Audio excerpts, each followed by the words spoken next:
The hospital actually was born out of adversity. Many Southern Chinese came here because of opportunities with the railroads, and they provided cheap labor, and they were welcomed by the railroad companies, but not so much by the competition. And a lot of support services came in, herbalists, people who provided banking services, people who wrote letters for the railroad workers, and it became a sizable community. But they also brought along a lot of unfortunate diseases, bubonic plague, cholera, and tuberculosis. The Chinese community for many years was considered as a pestilence, and people didn't want our sick people admitted to any of the other hospitals in town. And so finally, we prevailed upon the city fathers to build a hospital.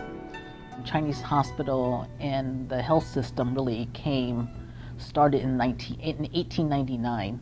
And it's because the Chinese, when they came to America, they came to San Francisco, worked very hard in the gold mines and building the railroads, and they were basically forced to stay within Chinatown.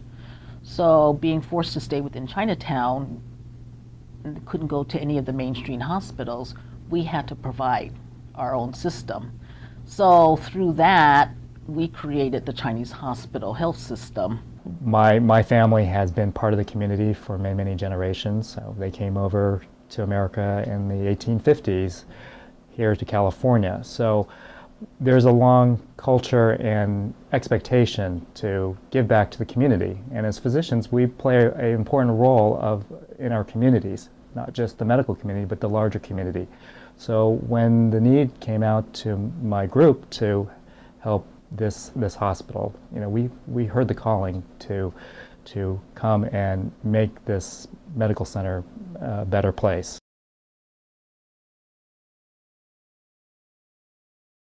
The baseline was we were completely paper-based.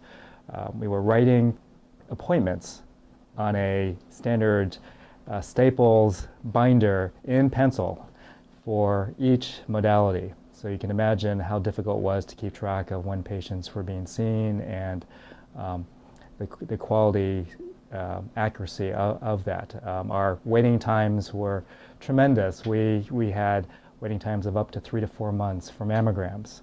A drop-in X-ray would take 3 to 4 hours, and long enough that we would give out pagers like Cheesecake Factory and ask the patients to go have lunch and go shopping around here with that. Doctors don't like to look stupid, and computers have a great way of making everybody, including doctors, look stupid.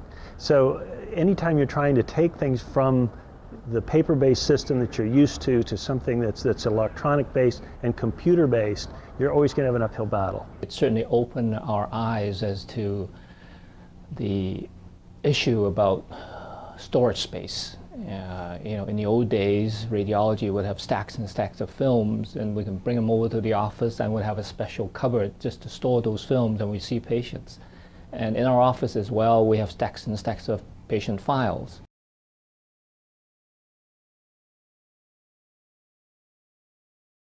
Being one of the first in our region to make the leap into attestation meaningful use was a little bit tricky. So we really tried to and had to pull from all different sources. So we tapped into organized radiology. So ACR has been putting out lots of bulletins about how it applies to radiologists. So that was tremendously helpful. Going to different seminars and sessions by experts in those fields, including Keith Dreyer at Mass General Hospital, with his resources in his book is a good place to start off with. I believe that the reason Dr. Ng has been able to be as successful in driving this is because it is a small practice, and there are only a few people who are part of the group. So it's not like you have to try and influence 50 radiologists.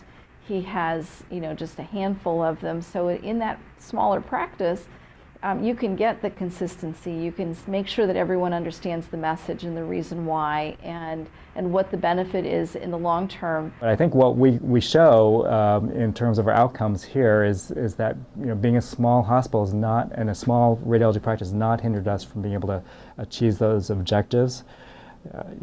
I would encourage people to definitely look into it. It can be done regardless of what size you are, but just try to be flexible, think a little bit out of the box, talk to your colleagues in other groups or other organizations who may have gone through that. So there's no need to reinvent the wheel. There's now you know, a growing body of experience here regarding how to make that happen for radiology groups. So as time goes on, it will get easier, and the importance of it actually only grows.